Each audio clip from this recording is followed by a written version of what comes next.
My recently retired daily driver computer had a Core i3 in it. This has a Core i9 and it's a mini PC. This is the ACEMAGIC Matrix Mini M1. This has 32 gigabytes of RAM and a 1 terabyte SSD in it. And yeah, a little 19-volt computer. It's got 2 USB-A's on the front, 1 USB-C. The back has 4 USB-A's, HDMI, and DisplayPort. It also has a Ethernet jack in the back, and then it has Wi-Fi 6, I believe. But let's get this set up inside and take a look at it. Man, isn't that just beautiful? I love the kind of aluminum thing that they do with these. It just reminds me of my Mac Mini, except, you know, smaller. We're going to jump right into 3D Mark today. So this isn't this computer's fault, but I always have this problem with 3D Mark. Not always, like 60% of the time probably. And it's just, you go to open it and it's missing some Visual Studio runtimes and DLLs and stuff, and you gotta go install them. And I'm like, well, why doesn't 3D Mark just include those? Again, no fault of the computer. So we're gonna go in here to 3D Mark. I think we'll start with the SSD test. It kind of takes a little bit of time, and I'd like to eat some lunch, so I can do that while that's happening. Ooh, it's 11:11. That clock's wrong. Everyone make a wish. Let's go ahead and start the SSD benchmark here. Again, this will take, depending on how fast the drive is, this will take anywhere from like 10 to 20 minutes. So while it does that, I'm going to go be a little productive, and we'll be back. Yeah, it says 10 minutes, but very rarely does it get done that fast. So stay tuned. We're back, and pretty good. Not the best I've seen, but also not the worst I've seen.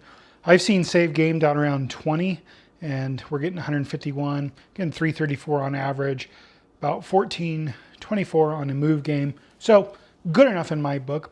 Let's go out here, and we're going to run Night Raid now, which is for PCs with integrated graphics. We'll let this chew for a while. I'll come back midway through and show you maybe some frames per second if I remember, and we'll come back at the end. We're pulling about 40 frames a second in this. Not too bad.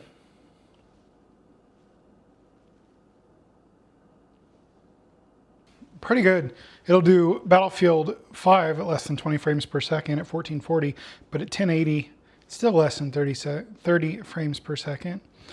But GTA 5, we're getting 140 at 1080. Fortnite, you're getting 165 plus 1080. Pretty on par with a lot of these that are of like this class. Let's look for another benchmark real quick. That was Night Raid. They're all going to be pretty much the same, but we'll run Steel Nomad, not light, just the regular Steel Nomad, and come back after that. So I've managed Steel Nomad at 0.66 frames per second. Kind of, you know, not the greatest, but pretty good. And the results here are pretty consistent with what we saw before. I think it actually rates Fortnite a little bit higher under these circumstances. But yeah, overall, this is a pretty decent computer. This is the ACEMAGIC Matrix Mini M1. Man, that's a mouthful. I'm pretty satisfied with it. It's a great little machine. I'll have a link to it in the sticky comment in the description. Let me know if you want to keep seeing these or if I should stop doing mini PCs. See you guys in the next video.